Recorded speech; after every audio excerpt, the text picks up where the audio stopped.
Welcome back to the Chad Hasty Show on News Talk 95.1 FM and 790 AM KFYO. Joining me in studio this morning, they had a special city council meeting yesterday over Zoom. Councilman Jeff Griffith joining us here on the show. Welcome back.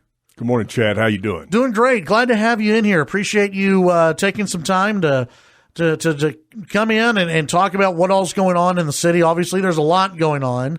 One thing that I wanted to start with, and it was brought up in the council meeting yesterday, is this new, I guess it's a loan program, not a grant program, but a loan program. Yeah, the Support Lubbock Fund. Talk about this because this is this was, I guess, officially launched yesterday, correct? Yes.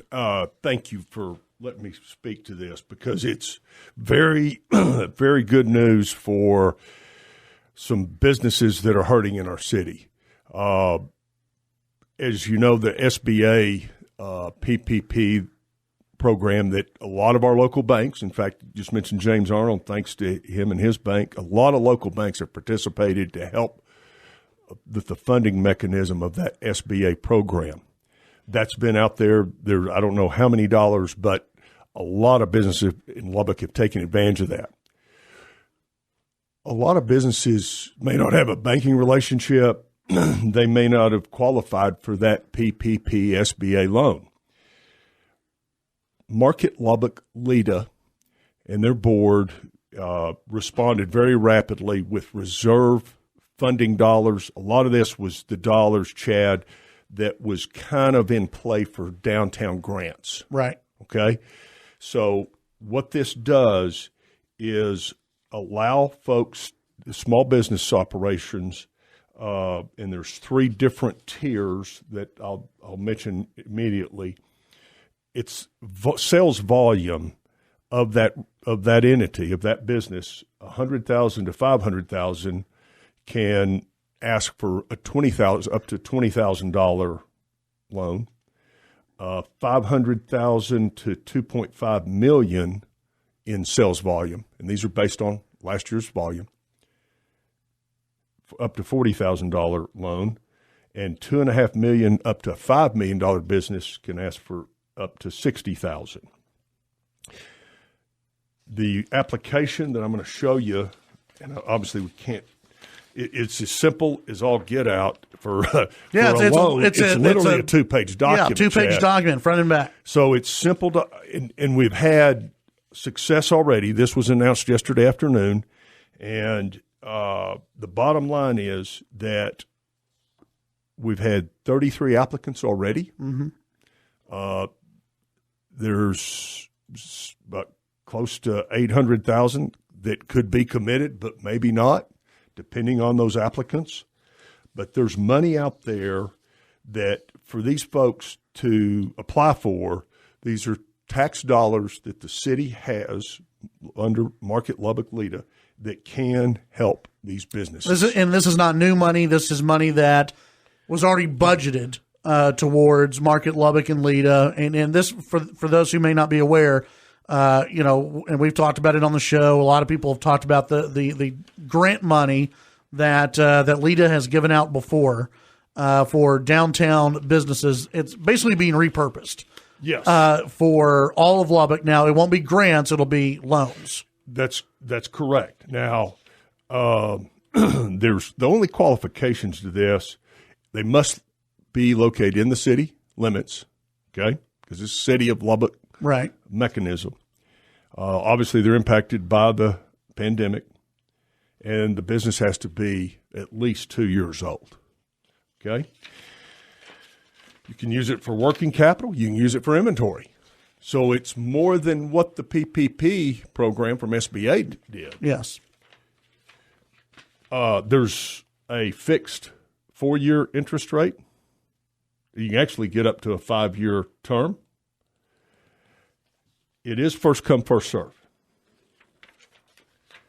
There is some loan forgiveness thresholds that I won't go into. Applicants need to understand there is some forgiveness available on it.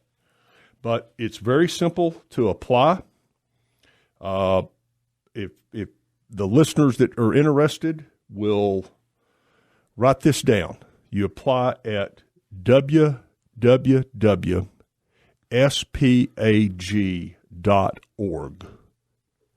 www.spag.org. Leda Market Lubbock is where the funding's coming from. SPAG stands for South Plains Association of Governments. I'm actually one of the board members of that organization. That's multi-county state organization that they're the one that's doing the logistics of this program. Okay, so you actually apply through SPAG, S-P-A-G, but www.spag.org.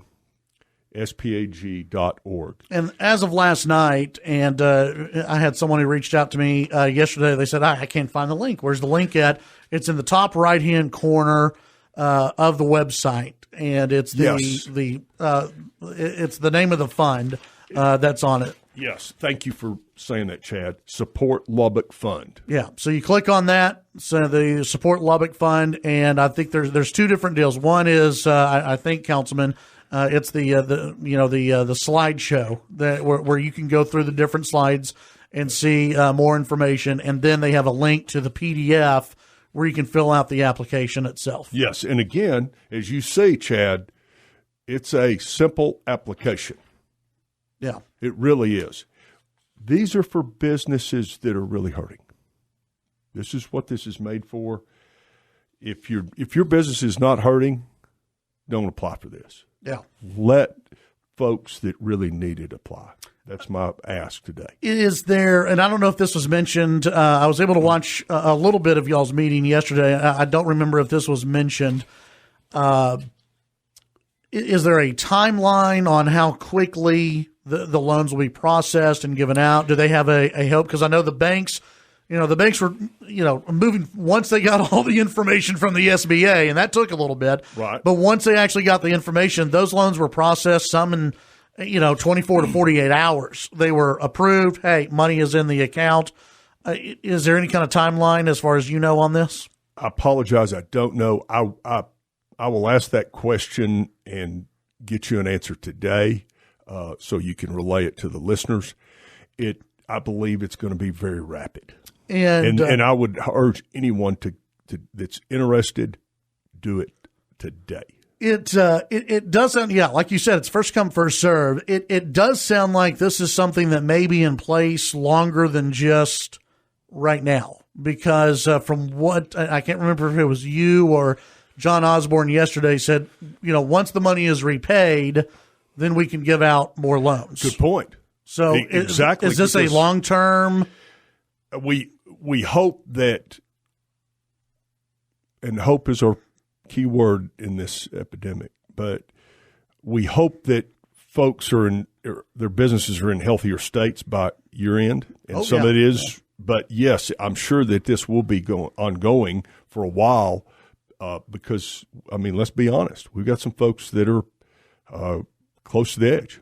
How many of the local businesses can qualify for this? Do they know yet? Because the 100,000, I think Councilwoman Joy brought this up yesterday.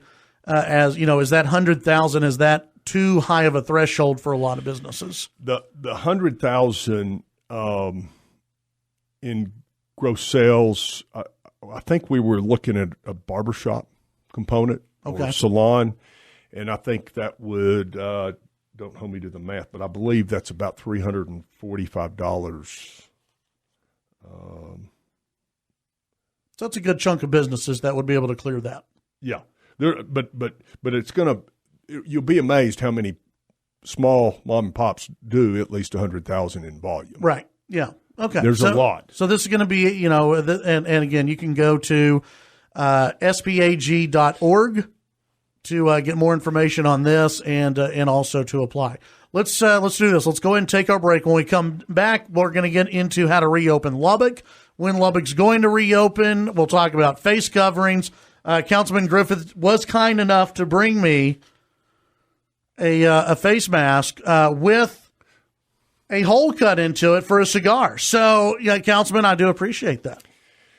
I haven't used that one yet. We'll be right back. Back on the Chad Hasty Show, News Talk KFYO. Lubbock City Councilman Jeff Griffith in studio. Councilman, there's been criticism of the Lubbock City Council about how all of this has been handled, whether it's being shut down and not reopening.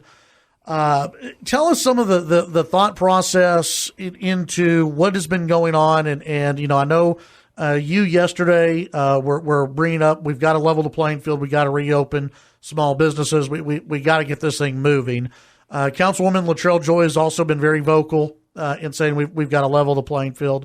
I get questions every single day. Why are we not open? Why are we not open? What is your response to those who are saying, why are we not reopened yet? When this all began, and I'll try to be brief, but when this all began, Chad, health data proves that you need to social distance. You need to the stay-at-home plan, the declaration that the governor used. He was on your show yesterday. Did a great job asking him about these questions. But when this all began, we had data to prove we needed to be prepared and ready. We needed to stay at home. We needed to lessen our curve. Flatten our curve is actually the right term. I believe that we're real close to that, and he mentioned that with you yesterday about Lubbock. 2 weeks ago, let's be honest, over half our cases have come from nursing home. Right. It's sad, it's horrific that we've had 39 people lose their lives in our city due to this. We don't have that many in the hospital, less than 30. Our cases, as far as new cases, have flattened. Obviously, the travel cases have gone down. So we as a city, as a community, in my opinion, as I've watched this, I'm all about the healthcare component. As your city council, when you look at the charter, it's dated 1917, it says our charge is the health of the citizens of this city. We take that lightly. That's why this has happened. At the same time, as we've, in my opinion, flattened the curve, and we hope and literally pray every day that that will continue. I think we're on the right track. I think that as the governor comes out tomorrow, as the mayor's task force comes out on Tuesday, and I believe that everybody's working real hard to get Lubbock reopened. It's not easy because there is a balance, but I also believe that you get to a certain point, Mr. Hasty, in which we've done the discipline and healthcare understands it. We have to trust our professionals. We've got great healthcare professionals in this city, and everybody knows it.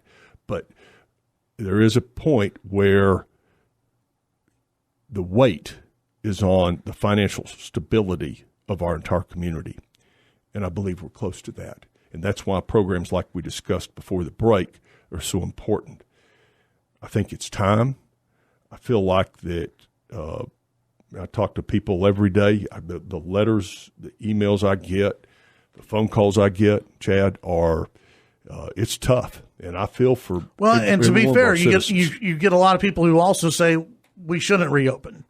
Yes, you get people on both sides. Absolutely, it's a tough call, a tough balance. Let's make sure and analyze that our city is doing a good job. Not everybody's perfect. There's no such thing as perfection in this situation. But people are socially distancing. Yes, they're wearing facial coverings. They are. Whoever thought 6 months ago you and I wouldn't even bet each other, West Texans, quit shaking hands. Yeah. We've learned to quit shaking hands, patting each other on the back. We're socially distancing, even in your studio. Yeah. I'm staying as far away from you as possible. Well, let me ask you this. When you look at, and I've brought this up a lot, and I know you've heard me talk about it, Amarillo, they allowed their non-essential businesses to reopen. Seems like it was weeks ago. They allowed non-essential under social distancing guidelines and some other things.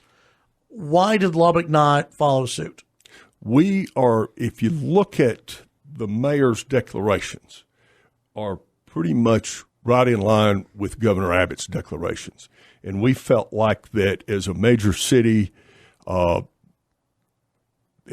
because we did have, let's be honest, our data is all out there on the city website. The amount of cases we've had, the majority of them, again, being, unfortunately, folks from the nursing home incidents, we didn't look very good. So following the guidelines that the governor set in place, in my opinion, was a good thing. Understand the clock's ticking, and people are hurting. Somebody said to me, I feel so sorry for you as a city councilman because y'all are under so much pressure. Chad, no, your city council's not under pressure. Every citizen in Lubbock is under pressure. There's people scared to come out of their homes, to your point, that are at risk, that are scared to go to the grocery store. There's that part. There's employees that have families that are scared for their future, their kids' future, and they're going to get rehired. There's small business people all over that we've just talked about that need to get reopened and we need to have those goods and services out there. The point is that the time is right. So if the time's right now, why not just say, hey, let's reopen? That's when I say right now, I mean in the next 5 days. Okay. We get past the governor's declaration tomorrow and see what, out of respect to his task force, what they bring forth as the entire state.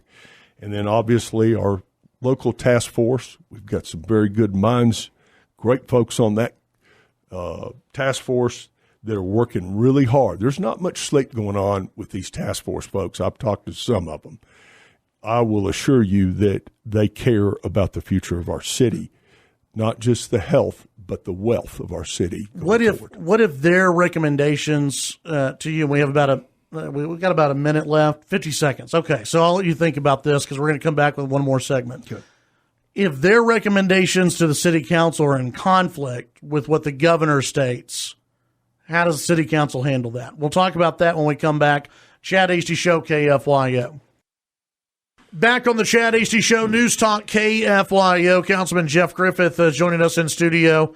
He's only got time for one more segment before he has to get on another Zoom meeting, and you know how those get. I'm zoomed out. I'm sure you are. The question that I asked you before the break: if the governor comes out and says, "Here are the orders," retail, here are your orders, salons, here are your orders. And the task force for Lubbock comes back and says, okay, well, the governor said that, but we think, they need to be either stronger or weaker. What does the city council do? It's a good question. I'm just one of seven. The opinion that I received from legal was that if the governor's order, we can't go more restrictive than his order. We can probably go more open with it. More liberal with some of his order, but I'm just one of seven. I trust our panel will do the right thing for the city. And Chad, I think in the next 5 days, I think things are going to change.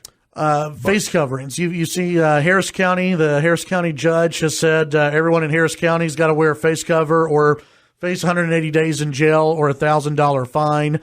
It's been brought up by a few council members I know about face coverings. Should face coverings be, and even those who who are out there who say we don't want to require them, say still wear them in public and in congested areas. Should the city of Lubbock, in your opinion, mandate that all citizens wear face masks? In my personal opinion, no. Obviously, we're going to listen to the task force and see what their recommendations are. They're working hard again, and I appreciate those folks working on this. I highly recommend people utilizing these. I utilize them. In my personal business, my staff wears them. And they do it out of respect for the customer, but they also do it out of their own personal belief system. And so there's nothing wrong with wearing these. Again, I never thought we'd quit shaking hands, patting each other on the back, or stay 6 foot apart from each other. I highly recommend people use them, but I think it's optional. Yeah. When it comes to the future and how we get things moving in this city, what do you think normal looks like? How long until we get back to a quote unquote normal as far as economic activity in this city? Wow. Golly, I wish I had a crystal ball on this one. Because that's the type of thing that's going to impact y'all's budget for not only this year but for years to come. Right, and we do have all the projects are on hold. Hiring freeze is in place, so there's already savings in place at City Hall. People need to understand that. That's already in place. We'll start working on budget in the next couple of months, and the CFO is working daily on this and analyzing it. But your public safety is very, very, very well funded. The water department, Power and Light, well funded. Those city functions or solid waste are all going well. But I will tell you that I think you're probably looking at into summer. Do you see taxes, having to go up or a tax increase? No, not at all. Okay, not at all. One question, and we just got this on the text line that has been asked. Why and maybe a better question for the mayor, I don't know if you've talked about it or not, why was a task force even needed to reopen the city? And obviously the governor's using the same mechanism. The mayor's recommendation is to get healthcare, industry, education, which includes Texas Tech, LISD, Friendship, and Cooper Independent School Districts, Lubbock Independent School District, I might have forgot to mention, but you had to have a lot of folks bring all their knowledge in. You can't just figure this out on your own. We need a lot of people with their knowledge to give us understanding of different parts of it. Robert Taylor at United, the CEO of United, great guy, is co-chairing that with Councilman Massingale. This is putting the best minds in the room trying to figure out how we reopen. And out of respect to, obviously, the healthcare industry, higher education, we've got to do the right thing. Councilman, appreciate your time today. I know you got to get going. You've got a meeting to get to on Zoom. You don't go in person anymore to any meetings, but we do appreciate you joining us on the program today, and we'll visit with you hopefully under better terms in the future. We will, and I appreciate you having me on. Stay safe, everyone, and we keep an optimistic attitude.